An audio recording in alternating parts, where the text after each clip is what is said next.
All right, how's it going, everybody? CVH here, and we are back for another commentary and analysis video for our IDC31 tournament run. We're in the top 8. We're still in the group stage in round 3 of the round robin. To recap, we went 6-0 in Swiss, then we lost our first group stage match and won our second group stage match. So this, against ClaudeAlpha, will be the deciding sort of bubble match of do we make it into top 4 or not. And we played ClaudeAlpha earlier in the tournament in Swiss. We know Claude is on Water Darkness aggro. We were able to get the win in Swiss, but I know it's a pretty tough deck, and the techs like Stained Glass and Copper Locust that I included for other aggro decks don't really work against a Water Darkness deck with a bunch of cheap evolution creatures. So just like that, we're off to the races. As we can see, this time ClaudeAlpha won the die roll. I don't remember if he did in Swiss. But he's kicking things off with a Melnia, which is probably the ideal turn to play, especially against a deck with Gantas, and sort of shades of last game against Nasus. I wind up in game 1 losing the die roll and not having a proactive 2-drop. This is even worse for me because I'm up against aggro and I don't even have Spiral Gate to bounce to Melnia. So as you can see, Claude is just swinging in, as you tend to do with an aggro deck. And it's looking like my hand is decent but slow, right? We have the Aqua Hulkus, Volcano Charger, Searing Wave, but I'm already facing potentially 3 shield breaks by the time I can start removing any creatures. So that's definitely a problem. Water Darkness aggro is really a deck where you can just get behind and stay behind. You know, Searing Wave is the great equalizer, but if I'm already down to 1 shield when I play it, or even 2 shields when I play it and Searing Wave puts me to 1 shield, that's still a very dangerous place to be against Water Dark, because it has the pseudo speed attackers with Crystal Spin Slicer and cheap liquid people, and it also just has a ton of card draw. You know, I think Claude is playing 4 Lucky Balls in addition to the 4 Hulkus, and even Jewel Spider can replace itself, so very tricky to really stabilize against a deck like that when you're playing a Water Fire Nature deck that doesn't have any blockers.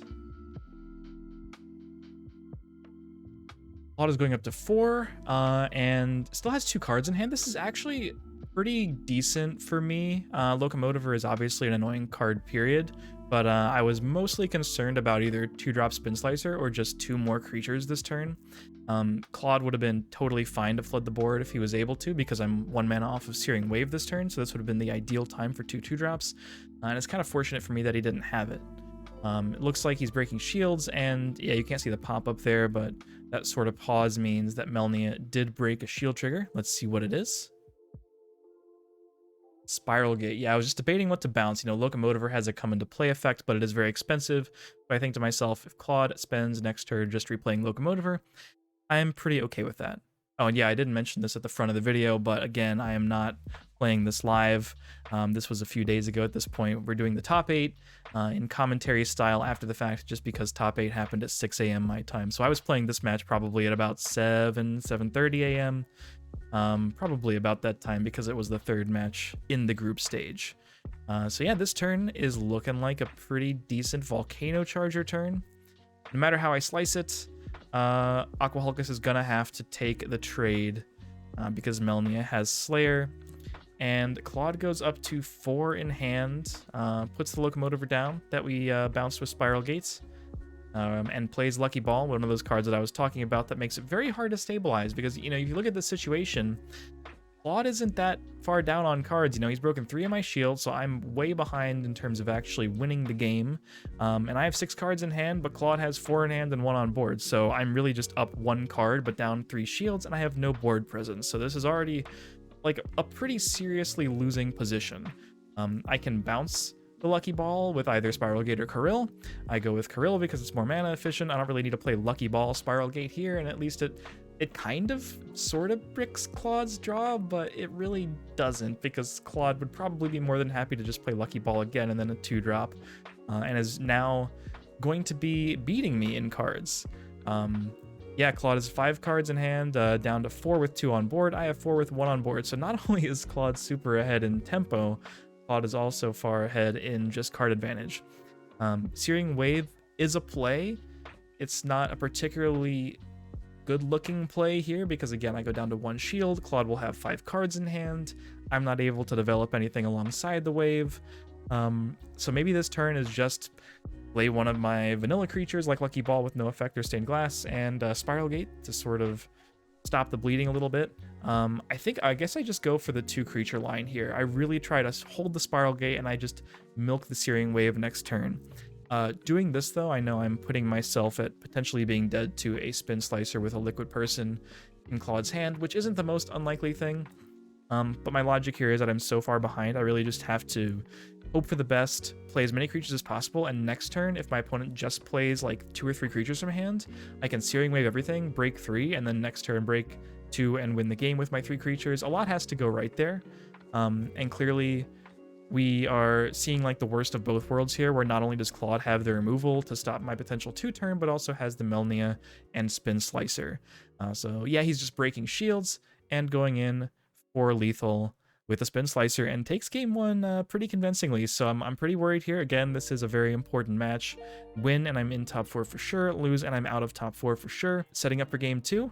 I'm on the play, which is great, but my hand isn't looking much better. It is looking a little better because at least I have Spiral Gates, but this is a match between 2 aggressive decks. You know, Claude's is faster, but at the end of the day, I'm the one who needs to also be putting things on the board early, and I need to set the pace of the game and use Spiral Gate to just prevent my opponent from catching up.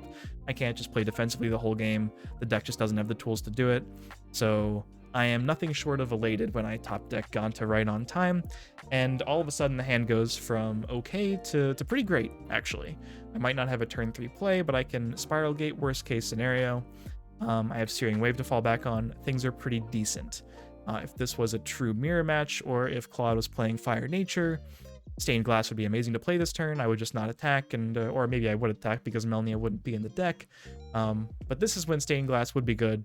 I just happen to be up against an aggro deck that doesn't play Fire or Nature, which is pretty rare, but this is what Claude is known for after all. So I'm looking at that Spiral Gate. I think that's probably what I go for this turn. Let's see. I decide not to. Okay. So with this line, I'm just setting up a bunch of creatures. I prevent myself from attacking with Ganta. That's fine. I don't want to give my opponent 1 card and just get 1-for-1 with Melnia, or maybe Spin Slicer comes down or something like that. Very uncomfortable. But I have the Searing Wave, so I'm like, okay, we can just play a creature on each side of the board for a little bit, get this uncomfortable board state going. Either I trade with Stained Glass and a Melnia, which Claude probably doesn't want me to do, or I just wait and get a pretty juicy Searing Wave for like a +2 or something, and then I can start attacking.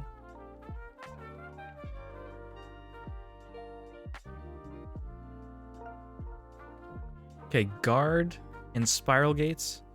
Not the worst thing ever. Guard Spin Slicer probably would have hurt a little bit more. I don't know if Claude would have attacked with Melnia if that was the case.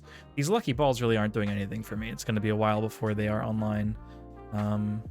Yeah, it's looking like just a Ganta and pass, and this turn again, I'm just hoping that Claude is going to exhaust his hand, play a couple 2-drops on the board, and let me get a Searing Wave.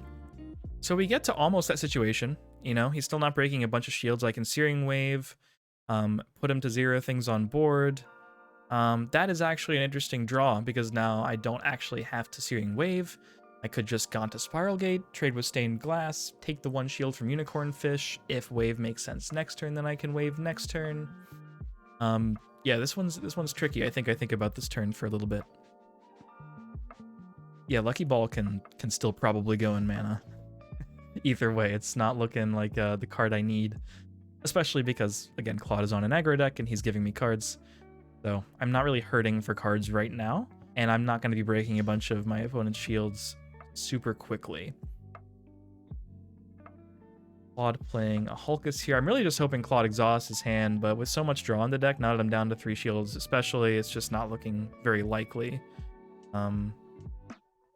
Wave is still potentially good here. Quixotic Pyro is a play. It definitely kills the Unicorn Fish, but then I leave my opponent with a decent amount of things on board. Again, there's like a fine balance between playing defensively and offensively in a match like this.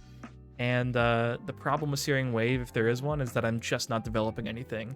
And Claude is going to draw up to 3 cards, almost definitely be able to play 2 creatures, which will threaten to break 2 shields on the turn after that.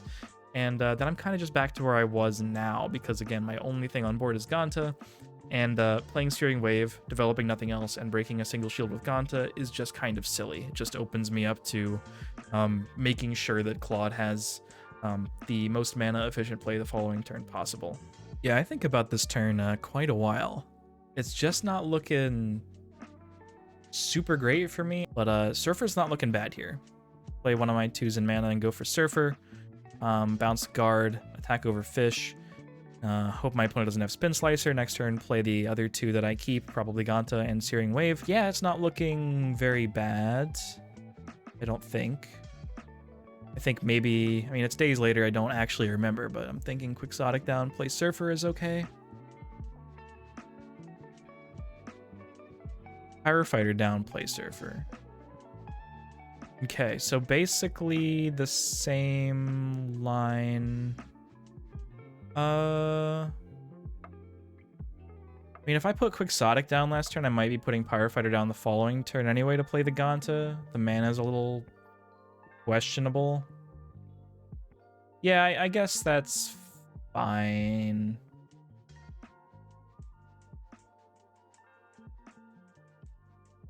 I guess the logic there is if Claude just bricks and I don't actually need to play Wave next turn, I still have double 2, whereas 2 in Pyrofighter is worse here because I don't really want to be breaking shields quite yet.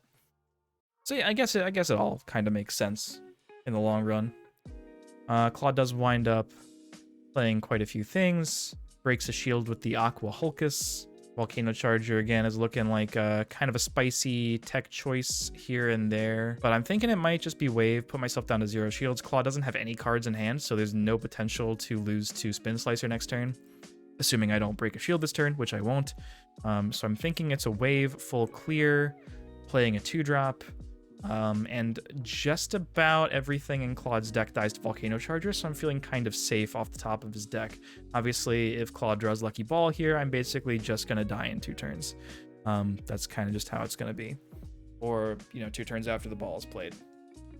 Fortunately, Claude top decks something that does die to Volcano Charger, which feels great, and now my job is to flood the board and determine at what point I can really 2-turn my opponent. Now, if I play 2 creatures this turn, I can break 2 shields this turn, break 3 next turn, and attack for lethal just barely. Not hitting any shield triggers this turn, not giving my opponent any bounce this turn, not even giving my opponent an Aqua Guard in shields to defend next turn. So that's a little tough. It's pretty risky, but looking at the hand, if my opponent just draws any creature that can attack, not trying to go for that 2-turn is certain death. My opponent draws Jewel Spider here, and if I don't top deck an answer, I just lose. So as low as the odds are that this works, the odds are lower that I win if I don't go for it. So I'm breaking 2 shields, and I hope my opponent just has absolutely nothing. No Aqua Guard, no Spiral Gate. Both of those would lose me the game here for sure. Absolutely. Turns out I would have actually top decked removal. In a deck with not a ton of removal, I would have actually top decked Aqua Surfer. But if the Lucky Ball was the card that Claude would have drawn, that might not have gotten me there.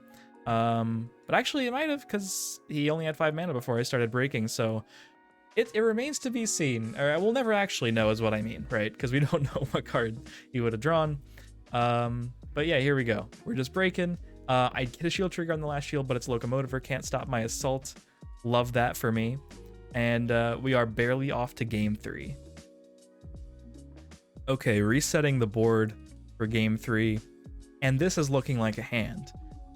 With putting Ganta down turn 1, I will be able to definitely go Ganta into 3-drop. And it's a good one. It's Hulkus. Better than Stained Glass against the Water Dark deck. We've got the Unicorn Fish or the Hyper Sprint Warrior, depending on how things go. Yeah, this is a playable hand for sure.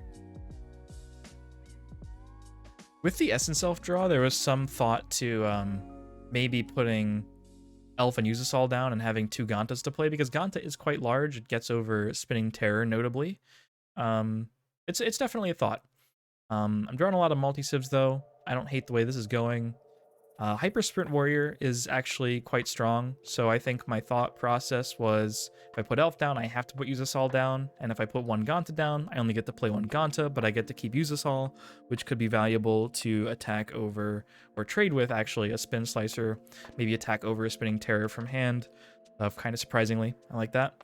So, yeah, I get to keep Usasol in this scenario, and Ganta is going to contest Spinning Terror pretty well. Next turn I get to play Hulkus, which is, I mean, a little slow. I think Bronze Arm is definitely preferable against other aggro decks, but at least it's something to do. And we haven't always had the best things to do. This game is looking like a curve at least. Claude doesn't attack with Spinning Terror, knowing that it'll simply get traded into. I continue to draw all the multi-civs. It's looking like if I want to play Hulkus, Unicorn Fish has to go down, but do I even need to play Hulkus? It doesn't really seem like I do, right? So I think Hulkus probably goes into mana here, and looks like a Ganta. Looks like another big Ganta. Because at the end of the day, power matters, and Claude is going to give me cards. And this way I don't have to put Unicorn Fish or use a Sullen Mana, which is great.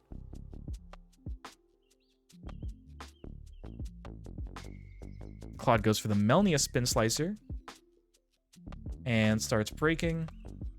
Melnia and Ganta are eventually going to trade. Wow, did I really get this lucky in this match? Oh my goodness. First shield Spiral Gate.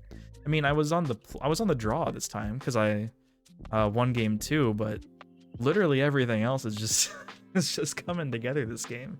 I forgot I got this lucky. And obviously the curve is looking pretty good, right? I can Usasol isn't amazing here. I think it's probably put Usasol down, play Unicorn Fish, and bounce Spinning Terror. Claude has 2 in hand, but they're just the Melnia Spin Slicer, and that by itself is not going to represent a lot of problems for me, especially if Kirill is in my hand to deal with the evolution and essentially brick 2 of my opponent's draws. So yeah, I think it's a trade, and I don't think it's attack here because I lose my Ganta for free to the Spin Slicer.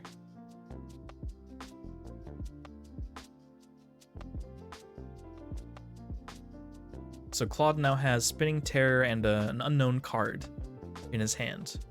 Kirill is looking really, really juicy here. And I think now one could definitely make the case to start attacking. The real question is just which of these 2 non-multi-civ cards goes into mana. Volcano Charger does seem like it could potentially be important. Probably not next turn though, because next turn is looking like a fairly clean rebirth. So Kirill is just going to be the play. Claude gets to choose in what order they're going back to the top of the deck. The Spin Slicer went to the top of the deck, and then Melnia. So Claude's next draw will be Melnia, at which point he will have Melnia and Spinning Terror both in hand, plus a card we don't know, plus any shields we break. So we have to anticipate a double 2-drop play next turn. We already know that Claude has the mana and the cards to accomplish that. So that's just factoring into the calculations of whether or not we break. Again, the issue here is just that I can't win the game next turn without a top deck speed attacker, but it does seem like the turn that there is least resistance to some shield breaks, so I go for it. And I'm not overly concerned about a double 2 play. Guard makes it... Okay, Guard Paladin is really slow. Guard is... That's actually like the best possible thing I could have seen here. Because it's an incredible rebirth target. It's like the best rebirth target in Claude's whole deck. If Claude had miraculously had another Spin Slicer in hand, that would have been great. I think I broke the Aqua Guard in one of the shields, otherwise Claude might have put Spin Slicer on top and went Guard Spin Slicer in one of his 2s and got a clean trade for less mana and got to develop more. And then Rebirth would have also not been able to hit a 4-drop. So because Claude didn't know, I guess, the Guard or the Paladin was coming, whichever was picked up in shields, maybe they both were, this actually works out incredibly well for me. Usasol is gone, but Lucky Ball is totally playable here. I'm just looking through my deck because, you know, counting shield triggers is good. I'm too lazy to do it while commentating, but it looks like I have no shield triggers left, which isn't too surprising. There's only 7 in the deck, and I did already play a Spiral Gate in shield 1. Can't be too upset about it. And Lucky Ball, just to draw a couple more cards, which is quite good because, you know, I could get shield, I could get speed attackers for some redundancy. I could get some more removal, maybe a Searing Wave if I'm worried about Claude flooding the board next turn. But again, now we get to break a couple more shields and set up for lethal next turn.